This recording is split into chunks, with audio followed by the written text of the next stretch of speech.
didn't expect to have so many slides, but as you can see, there's a lot of people interested in constipation. It's not only me. So I tried to look for a catchy title, Unclogging the Pipeline, Navigating Constipation in CKD Patients. I think it's, decent. The thing is, let's start taking care of some things first. Disclosures, I have none yet, okay? And when I was, doing this presentation, I felt that, like, although there is a major topic that's central, sometimes it takes like a side role. So I felt like, this presentation had different tempos. So like one of the most famous songs worldwide that have different tempos, right? Do you guys know which song has an a cappella, a ballad, an opera, rock, and a coda? Bohemian Rhapsody. Yeah. Right? So I felt that presentation was this way. So in some slides, we're gonna like go through them pretty quickly. Other ones like are topics that really require their own renal grant round. So, I have these objectives, and there are very simple objectives, right? Which are discuss the epidemiological data regarding constipation of CKD patients, discuss the physiologic mechanism of constipation in CKD patients, and discuss the treatment options for constipation in CKD patients. However, these are just simple topics. What I want to really dig through is, have this goal. And this goal is to kindle a deeper understanding of the intricate interplay between gut health and kidney disease, fostering curiosity and exploration in this complex dimension. Again, very complex. It took me like 1 hour to come with a sentence like that. But at the end of the day, it's more of a,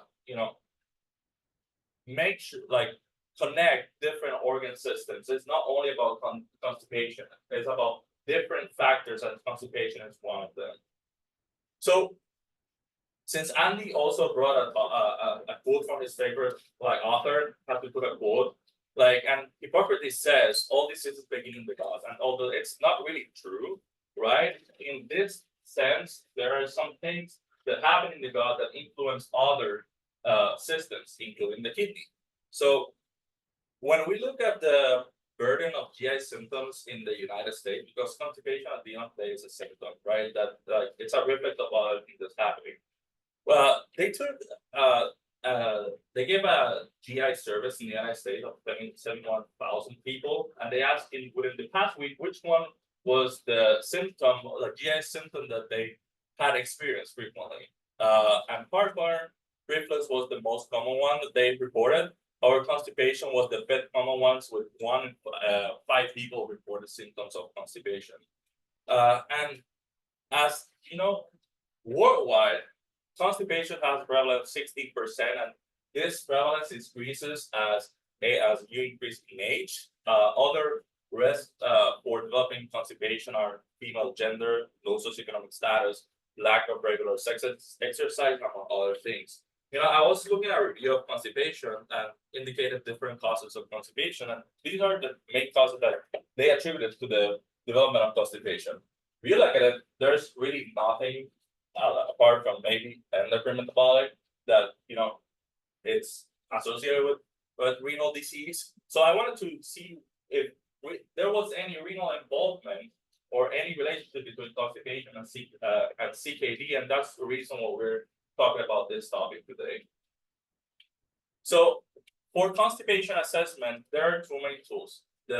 We have the Rome criteria, which is used a lot in different studies, or any of the Rome diagnostic criteria. There have been around 2, around 3. This is the most common one, the Rome 4. And we have the Bristol stool scale chart, which is still commonly used a lot, with 1 and 2 indicative of suggestive of constipation, 3 and 4 healthy bowel habits with healthy stool, and 5 and 6 and 7 tending to diarrhea. So one of the questions is how constipation affect people. So they use this quality of life tool that's called the SF36 with the different components. We have the different components to the right, which is physical functioning, both physical, bodily pain, general health, vitality, social functioning, role, emotional, and mental health. And with this tool, they want to says like if the quality of life in patients with constipation was worse than in patients without constipation, right?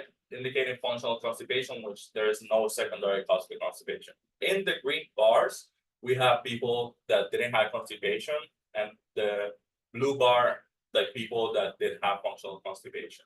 Now, as we see, like the blue bars, the scores are less. However, this was only like in a population of 102 like African American population. So not much people to make a decent assumption that people with constipation have a worse quality of life. So my argument is that they tried to repeat a study with more population, almost 3,000 patients. They divided the SF-36 in the physical scale and in the mental health scale, again with the different subdomains, and it still showed that constipated patients in the black bar have worsening scores of the SF-36, the same score that they used before, right? So we can say that constipation do affect with quality of life in patients, again, general population. But what if we talk about now about chronic kidney disease patients? So this is not prevalence, but they took patients on hemodialysis, peritoneal dialysis, and pre-dialysis patients.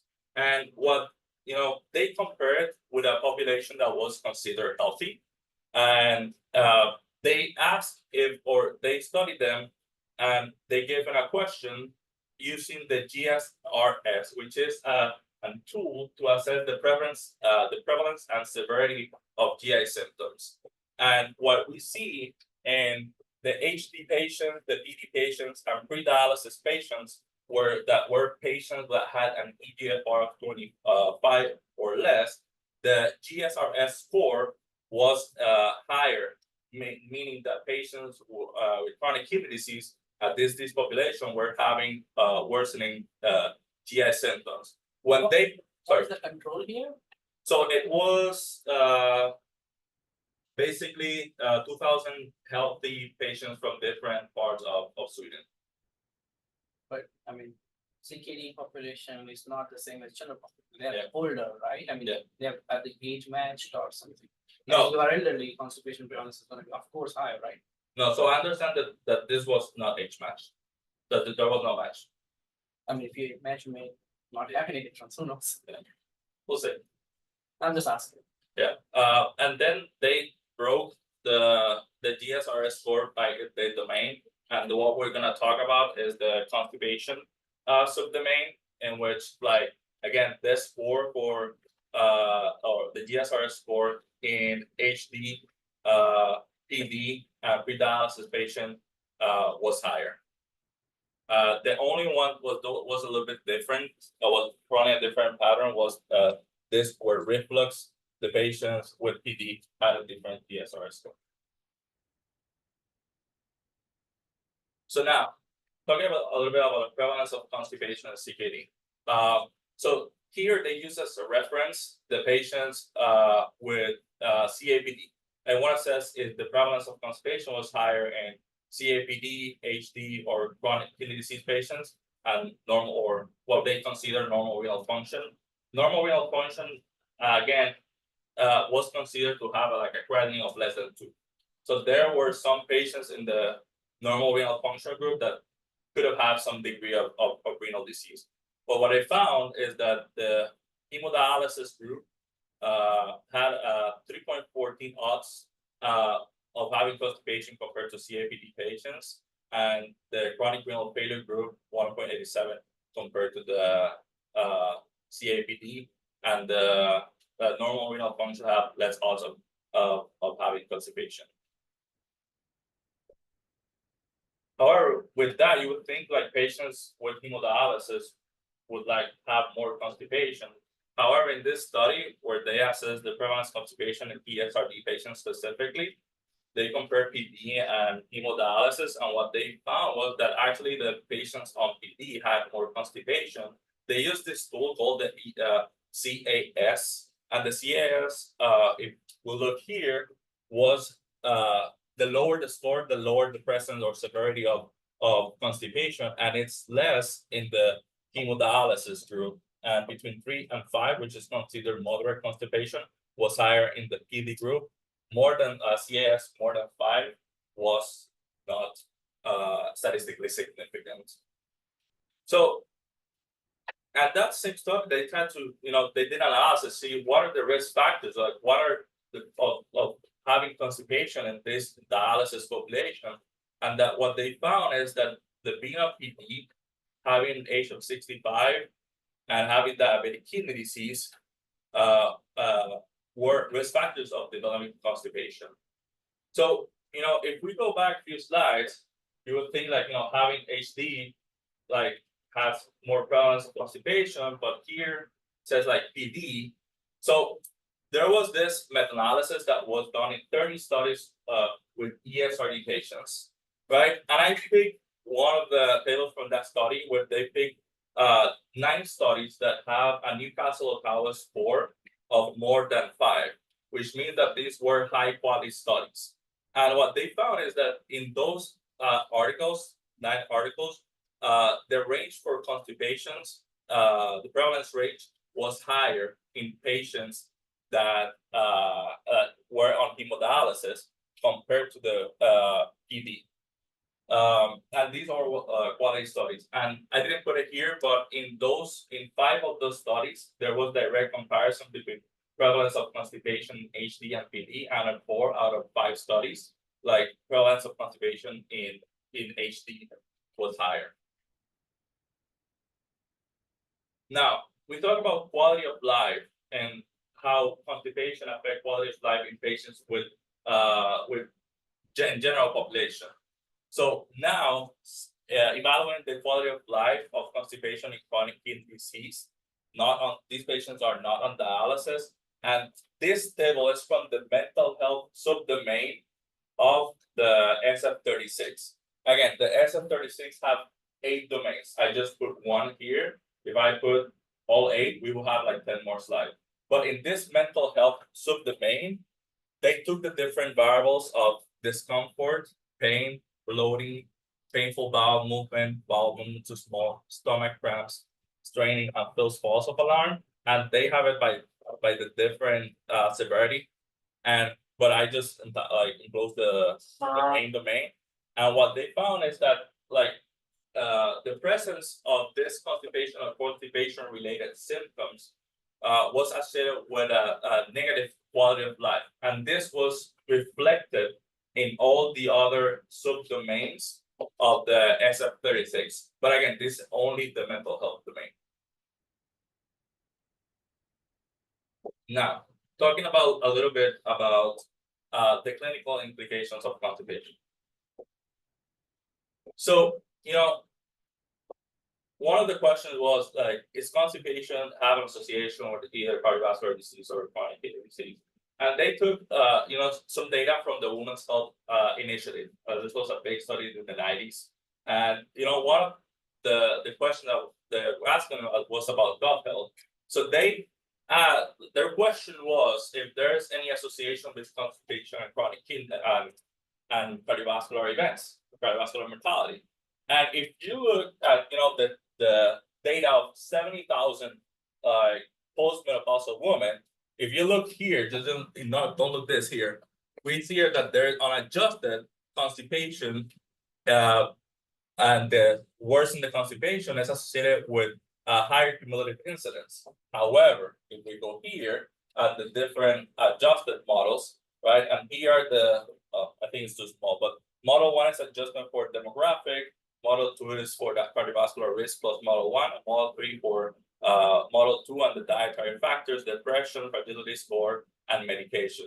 And if we look at the unadjusted, the association is still present, but as we go down on the models, the only association that was still present between constipation and cardiovascular mortality was in postmenopausal women with severe constipation that had still a 23% association.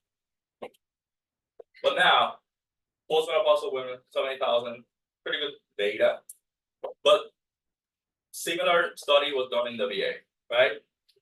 They took patients with constipation. They wanted to look at the the outcomes of constipation and association with the probability of incident coronary artery disease, all-cause mortality, and incident stroke. And we look at similar pattern, right? In an unadjusted model, the association is present. However, when we look at the adjusted model of all-cause mortality, incident coronary artery disease, and incident stroke, the association ameliorates. However, it's still present, however, to a lower degree.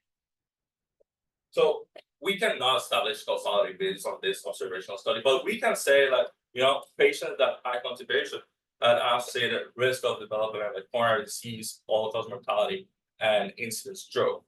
So what about chronic kidney disease, right? These are renal transplant.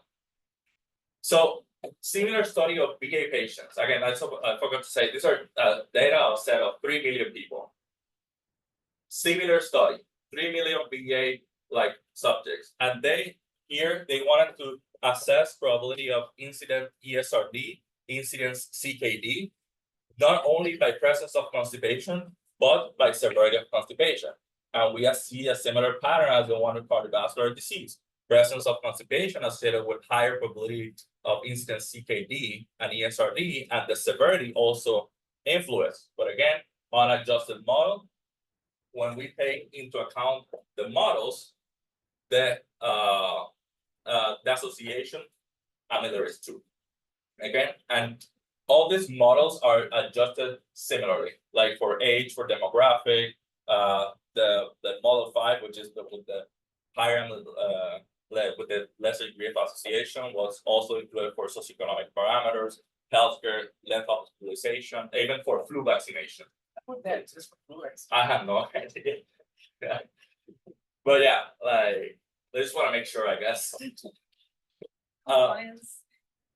Maybe. And also sometimes these surrogates are used for quality of care. So a lot of these are, because especially when you are making distant associations, you'd use some of these ancillary parameters for quality of care. So a lot of ESRD measure also depends on the vaccination. So we see some signal here. Again, no causality, just association. Now, what we know that patients with peritoneal dialysis, we ask them to have a good bowel health, good bowel habits, to avoid mechanical runs with peritoneal dialysis. But what about peritonitis, right? They compared the populations with no peritonitis and peritonitis. I believe this was from only one center, and they looked what were the different factors that were seen in patients with peritonitis, without no peritonitis. What they found, again, the only one that I'm going to present is that the time of peritoneal dialysis was a factor, and the GISS score, which is another score that is used to assess severity of symptoms. When we just look at the analysis, the multivariate Cox regression analysis, we found that, for every point increase in the GSIS score and for every month increase, there was a decreased association between the GS symptom and the development of peritoneal peritonitis. And what they found is that belching and constipation were the biggest risk factors for developing peritonitis in this population. I didn't put the belching, but here, if we look at the graph looking at peritonitis free at the time to first development of peritonitis, we found that the patients with constipation did have time to first peritonitis faster. So, one of the things that I was interested in looking at, I don't want to spend too much time here, but it was very interesting, is what about gut health and potassium handling.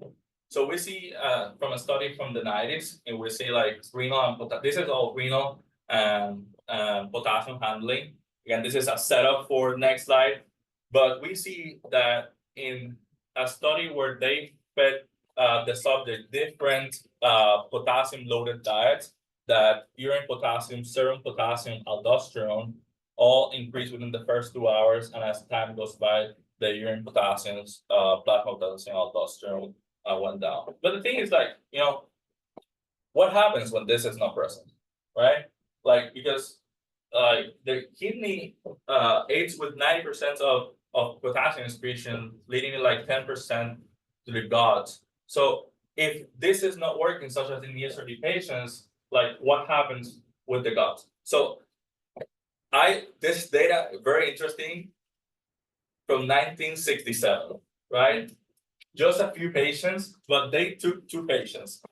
Again, both ESRD patients, right? And they quantify what was their diet, the potassium excretion in the gut. And what they found, like in patients in both these 2 dialysis patients, like look at this first one, 72% was at 72% gut potassium excretion. And you know, it ameliorated at some point, but it continued more than the effect of 10% that we expect in normal population. And this one ran the same-ish pattern, but not as prevalent as the potassium excretion was not as high as this patient. And they factor it in patients with low potassium diet, spironolactone, chlorothiazide, or no drugs, and in different months with dialysis. Also, they check what was the potassium in potassium excretion based on the weight of the wet weight of the feces. And what they find is the higher the amount of feces, the more potassium excretion. And the other thing, these were patients not on dialysis, but look at their Brading glands like 3 and 2, and their potassium excretion was 44 and 55%. One of these patients got a transplant, and you can see that the fetal potassium excretion decreased. So the point is that when we're seeing patients with renal impairment, the gut takes a significant role in potassium excretion and for different mechanisms. Did they mention urine output in each one? No, there's no measure of urine output. So that's why you may have different degree of compensation based on different degree of baseline renal potassium excretion. So, you know, going into a little bit of the mechanisms of how constipation can affect chronic kidney disease or vice versa, and ways that we can impact. There was a study that we looked at how, you know, in patients with constipation, by diagnosis of the Bristol stool scale or with their own criteria, they wanted to check what was the amount of peak Bristol sulfate and induct sulfate in these patients with or without constipation. And what they found is that the patients with the BSS of less than 3, they have significantly higher levels of peak Bristol sulfate. However, the levels of inductyl sulfate levels were not statistically different. When it comes to when it says non-constipated and constipated patients, it was constipation assessed by the wrong criteria. There was a attempt to increase peak Bristol sulfate. There was no statistically difference in the presence of uremic toxins or change or difference between constipated and non-constipated. And when they adjusted for and also from urinary peak Bristol sulfate. When adjusting for a multivariate analysis, the association was still present. And what they found also that there was an inverse relationship between the presence of the peak Bristol sulfate and GFR, lower GFRs. So the question is, if constipation causes CKD or is associated in CKD, causing CKD, or CKD causing constipation, you know, how they are related. And you know, I'm gonna talk a little bit later about diet, lifestyle, medications, comorbidities, and dialysis related factors. Interestingly, in patients with constipation, they're happy to have like elevated serotonin levels. Serotonin by itself, it binds to platelets, and when there's activation of this platelet, they release serotonin, and it contributes to thrombus formation. The same way that Valsalva-like holdings, like whenever it's cold, can lead to what is called defecation syncope and can cause cardiac strain, and that's how they possibly can lead to worsened cardiovascular CKD mortality. Again, all this theoretical. But what I want to go into more deep is this central axis and how constipation and chronic kidney disease affect gut dysbiosis. And gut dysbiosis is just the alteration in the microbiome that's in the gut. Because at this, the gut microbiota is very important in, multiple things, including the production of short-chain fatty acids. At the same time, those help with gut epithelial barrier functioning. And if all this is not working, it leads to the production of piperacillus sulfate, induct sulfate, and translocation of bacterial DNA, endotoxins, and TMAO, which at the end of the day increase inflammation and can cause worsening CKD and cardiovascular disease and mortality. For example, like piperacillus sulfate in the gut, it's the piperacillus is formed from the fermentation of tryptophan and trypsin, and when this happens, when the fermentation is happening, piperacillus goes into a formation of piperacillus sulfate, and this is then it's renal excreted. And if there's renal dysfunction, this is a toxin that stays in our body, causing direct kidney damage. The same with inductyl sulfate. If our gut microbiome is affected, right, it can lead to epithelial dysfunction, and this if there's epithelial dysfunction, there's going to be bacterial endotoxins that will leak into the system, causing systemic inflammation. And constipation and CKD both affect the presence of gut dysbiosis. This is why, this topic by itself just requires a renal background.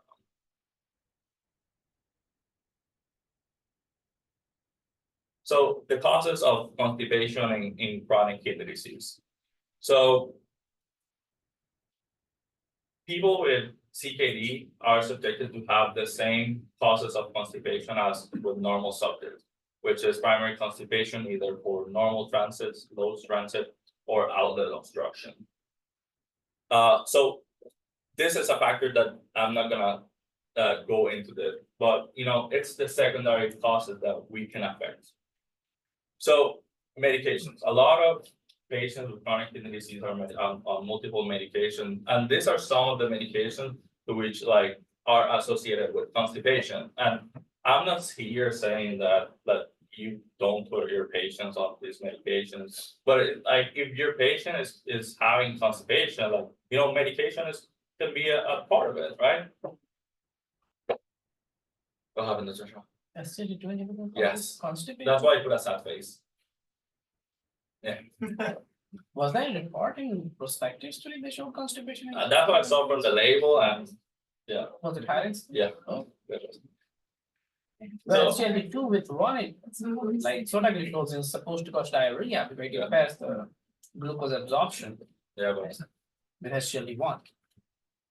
yeah, and if we look at the FOS binders, and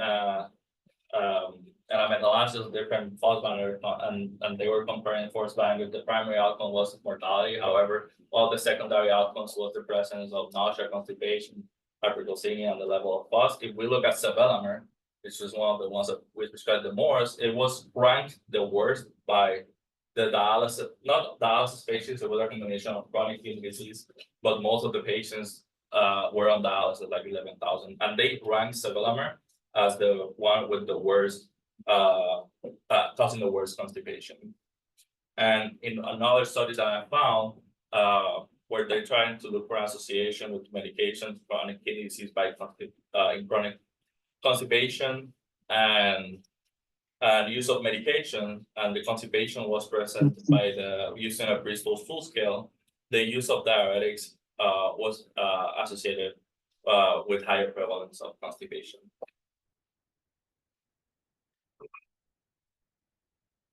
Now, other things that we cannot control, are the presence of comorbidities, and these other comorbidities, we cannot treat most of them. For example, if the patient have a spinal cord injury or tumor, we cannot do any, as a nephrologist, we cannot do much about that. But it's also recognizing that patients have other comorbidities that will affect the presence of constipation in your patient.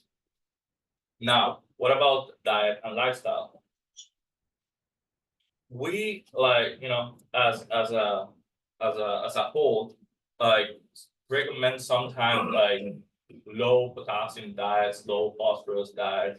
The good thing is that we are bypassing the good qualities of these diets, right? If we look at all these medications that have fiber diet, a bunch of them your patients cannot take it or won't take it because it's recommended by their physician. But fiber is a good source to help with constipation. Like the normal fiber diet should be around 14 grams per 1,000 calories. In the United States, the normal the amount of fiber is between 5 and 15. So very low fiber. That's not so general. In patients with CKD, even lower. And what about lifestyle? Patients this a graph of patients on hemodialysis, and they put a pedometer, and they say based on the amount of steps, they would say if the patient has a sedentary lifestyle or not. And 45% of them, they were said that have a sedentary lifestyle. This is again in HD patients, and sedentary lifestyle was classified as walking less than 4,500 steps in a day. They also quantified physical energy expenditure using a tool called the PAL. And what they found is that even in non-dialysis day, the PAL score was less than 1.4, which is considered in someone that is bedbound. That was in dialysis day. In non-dialysis day, it was like 1.4 to 1.6, which is extremely low, or extremely sedentary lifestyle. So in this, only 8% is either active or highly Yes, active. And I think that's the concern. Active or highly But I'm active. trying to drive at this point with earlier slides, the association with model 1, model 2 with mortality. This may all be collinearity that we're looking at. Collinearity with same variables predicting the same thing. And I know that there should be. Anyway, I think that what this might be a collinear factor. Association versus causation. They also see it at the same type of. So not only the thing is that we're not talking only about chronic kidney disease. One of the things that we want is to impact their mortality, right? And this graphs to the right are from cardiovascular disease. Top one is all-cause mortality and association of probability of cardiovascular disease, and people that were sedentary, again in unadjusted model, were found to have lower survival probability for all-cause mortality and cardiovascular disease. However, when we adjusted the models, that association was still present. Again, this one, I would say these are for patients, they classify sedentary lifestyle as being in a chair 6 hours per day. I feel that sometimes I'm 6 hours per day, sitting, but I consider myself pretty active. So just take care with a grain of salt. But the association was still present, but just in different policies. Other factors we talk about blood dysbiosis, the presence of green toxin, metabolic derangement that can be contribute to the presence of constipation. So I'm not gonna go much into this. And dialysis related factors, okay? So, it looks like the prevalence of constipation in hemodialysis patients is higher. And it might be part of it because patients on peritoneal dialysis, the nurse, the patient, the physician, all are on top of the patient saying you have to have all, and if the patient is aware. So, it becomes a primary concern. To avoid dropouts from this therapy.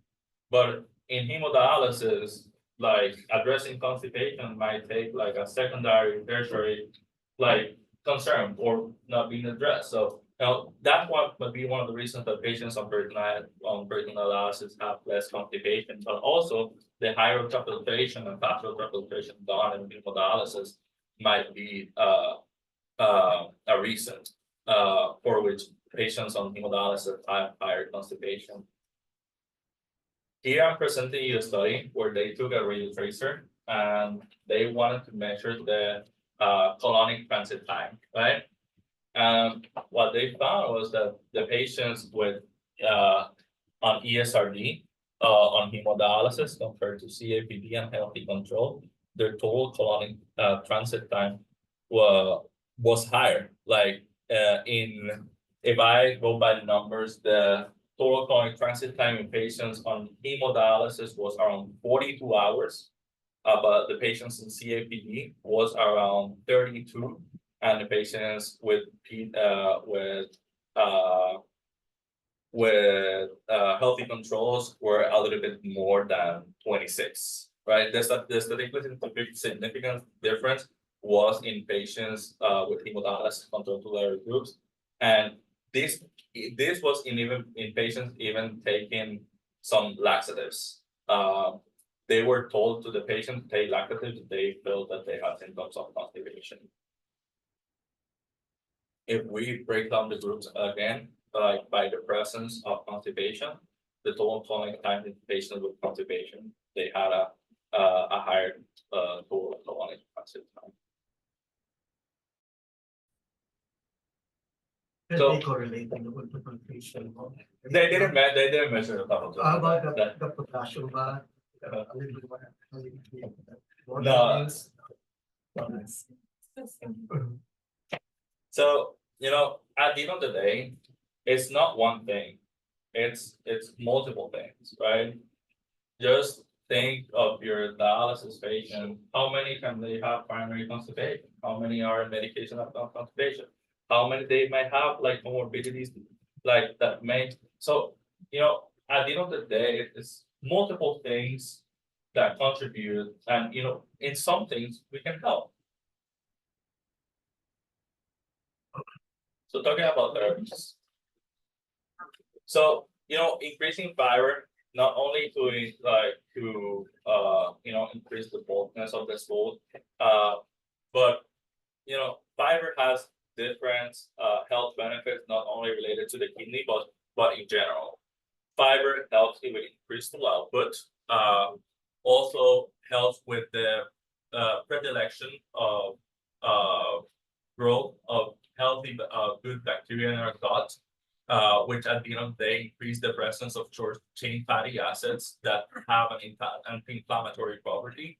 They reduce glucose lipid absorption, and they help with or theoretically help with the prevention of chronic illness. They did a study in patients with chronic kidney disease, and about how the diet influence, right? How the dietary patterns help, was associated with all-cause mortality, and what they found here, they classified healthy Mediterranean plant protein, plant-based, and what they found is that these healthy diets were associated with less all-cause mortality compared to other diets like high red meats. So very important how we can address that with the patient.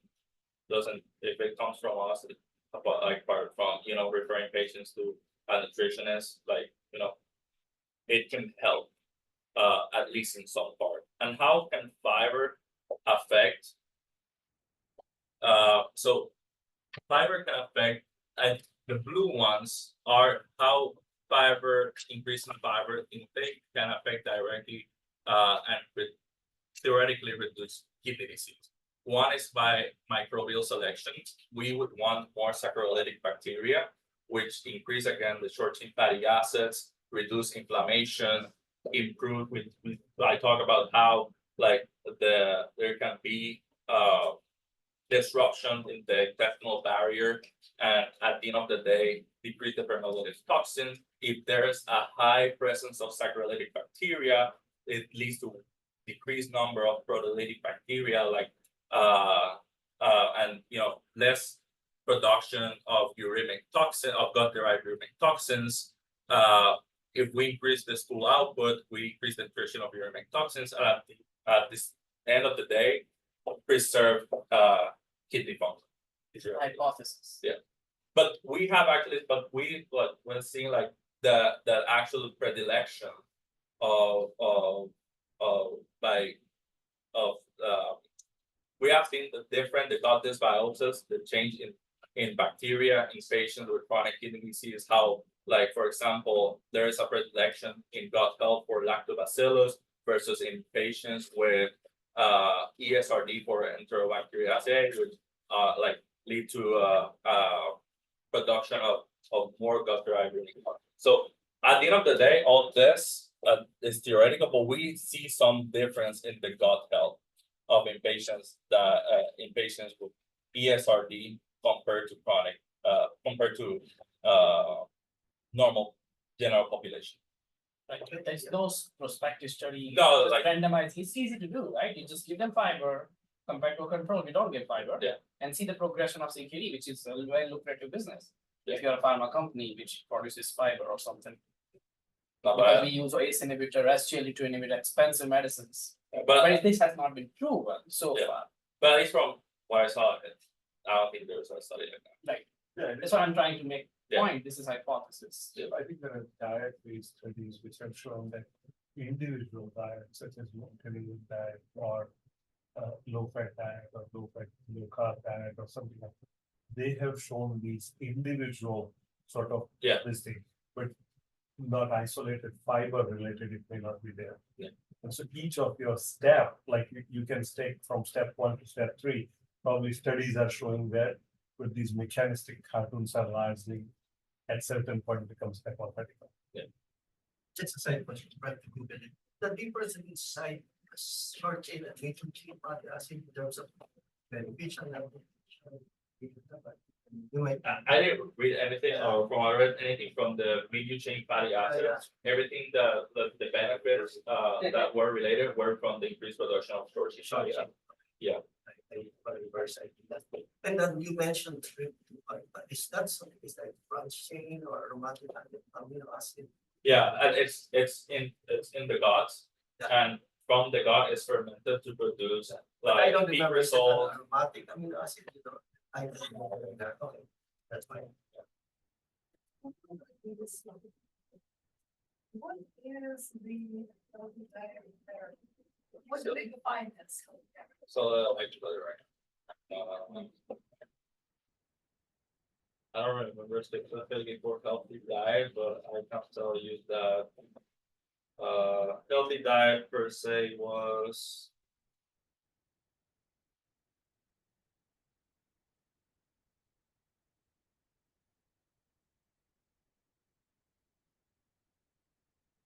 I can get back to you. I have to look for this for a second. Okay, so the dietary pattern of healthy was considered rich in vegetable, fruits, fish, cereals, whole grain, fibers, legumes, and nuts and seeds. That's basically what I said. The protein sources were from vegetables. Yeah.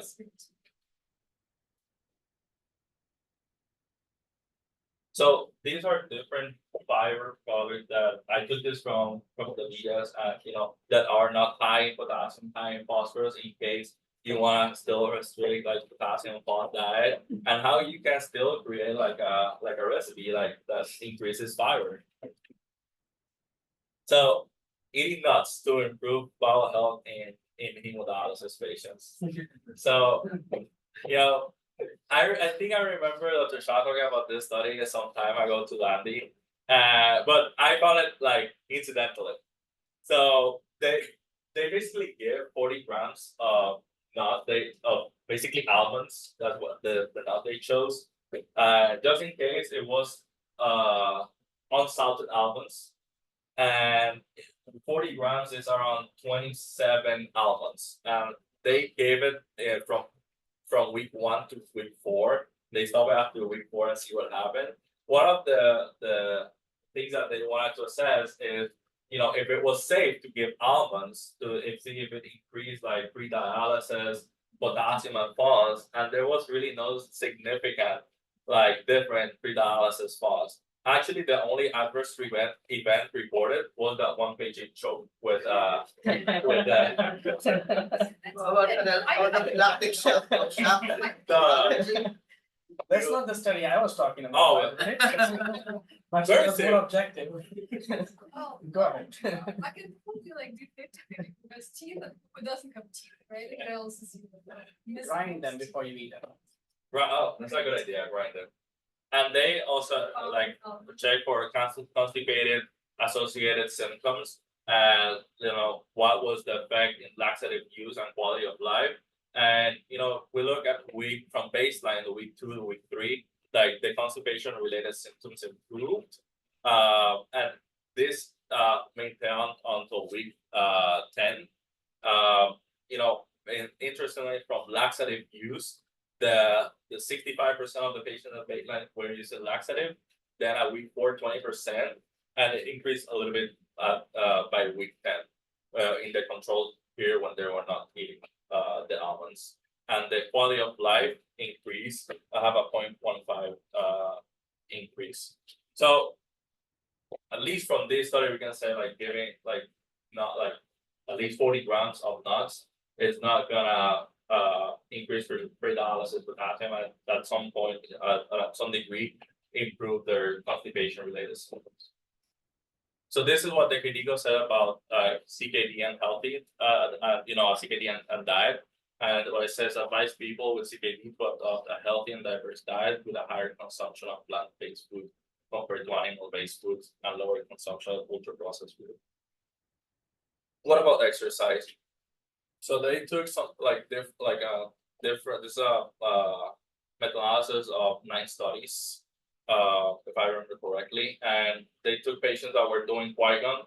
Qui-Gon is like a martial art, and some patients that were doing exercise by walking, like from like 40 minutes a day to 120, like it was very variable the exercise, but it was either walking or Qui-Gon.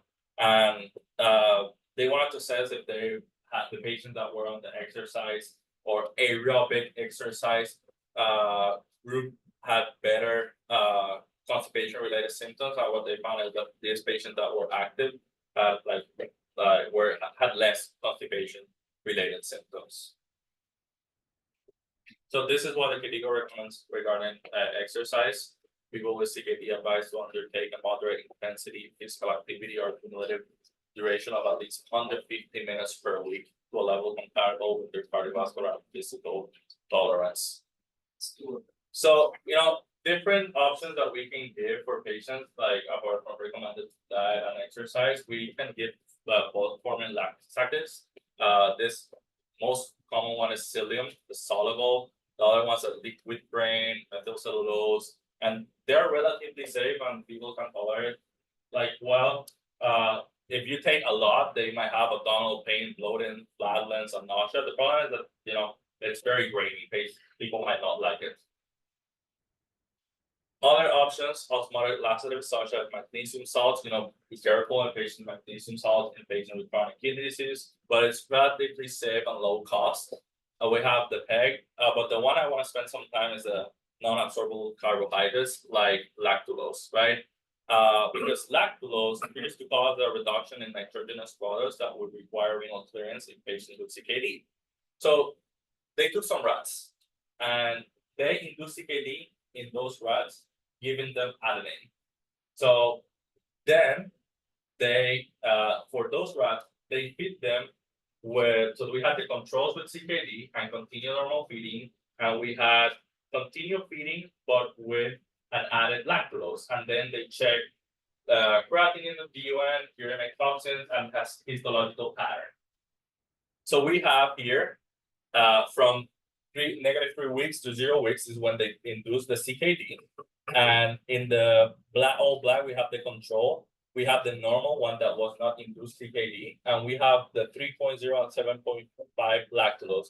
What they found is that serum creatinine trended down in the rat that were given lactulose.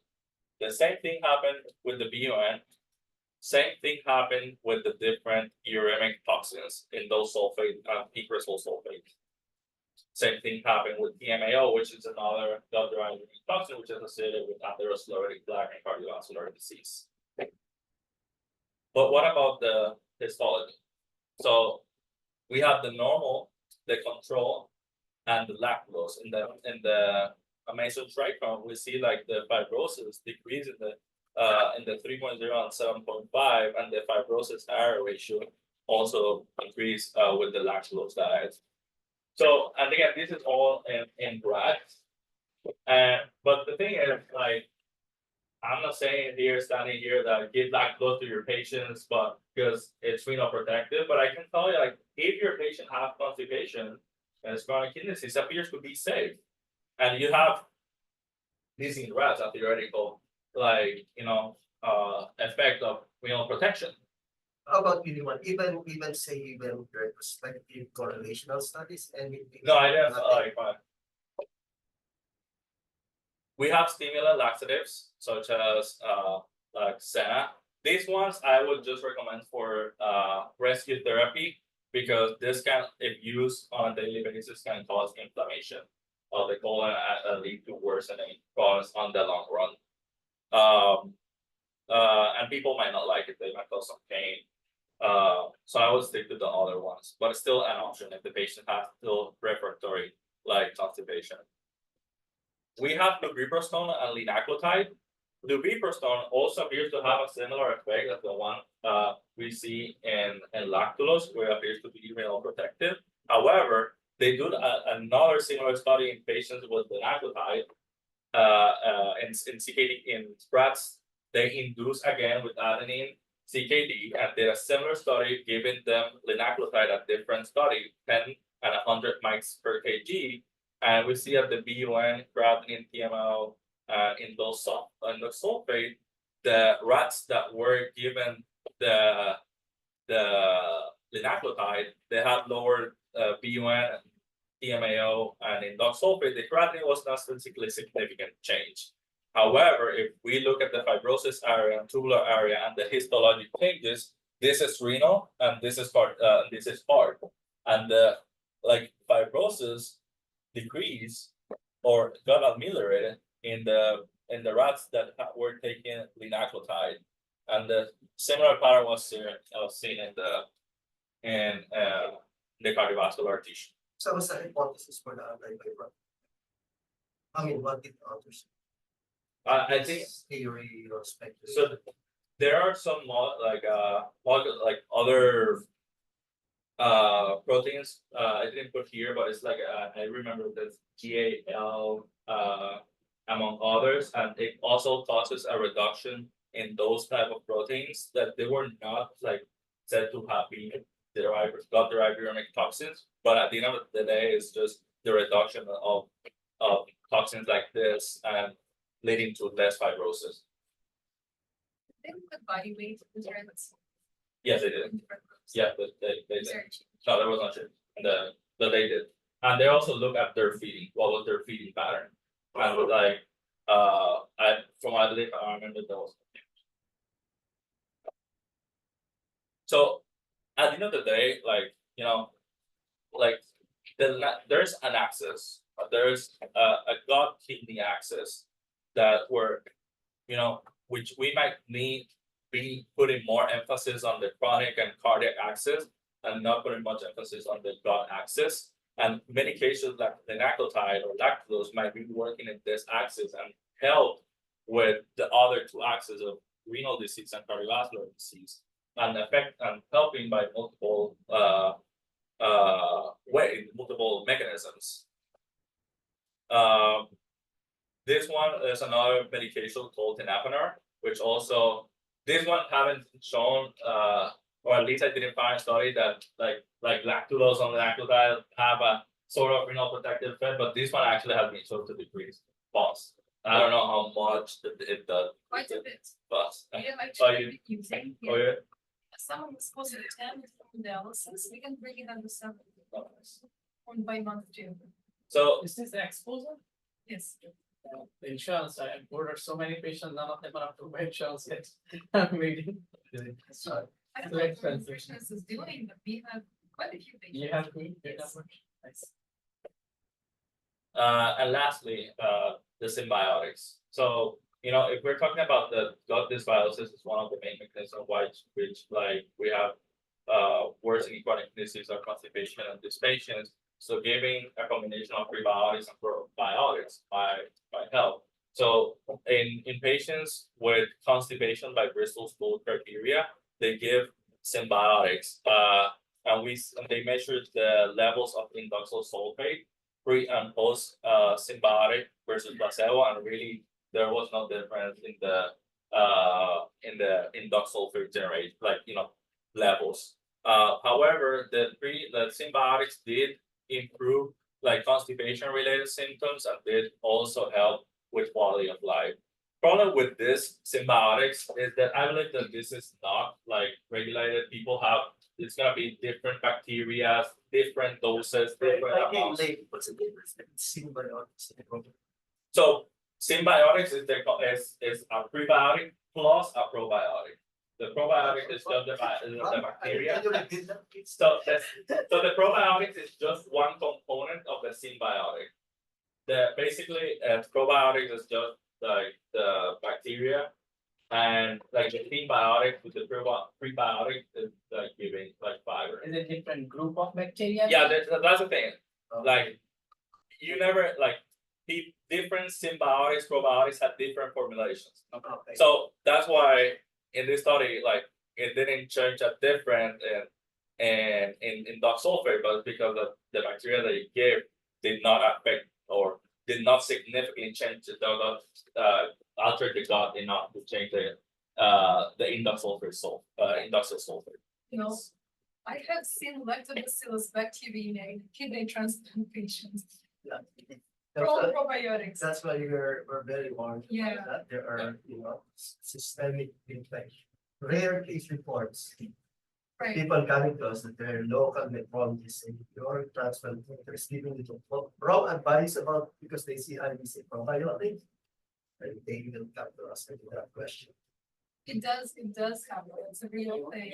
We are almost at the time. Yeah, let her finish.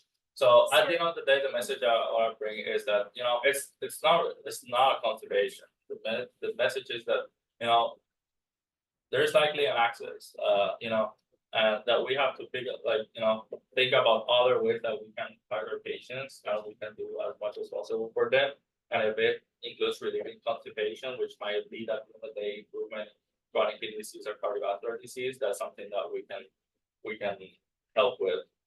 And Dr. Casarino is not here, but I always hear that he talks about that it's not hepatorenal, cardiorenal, that it's hepatocardiarenal.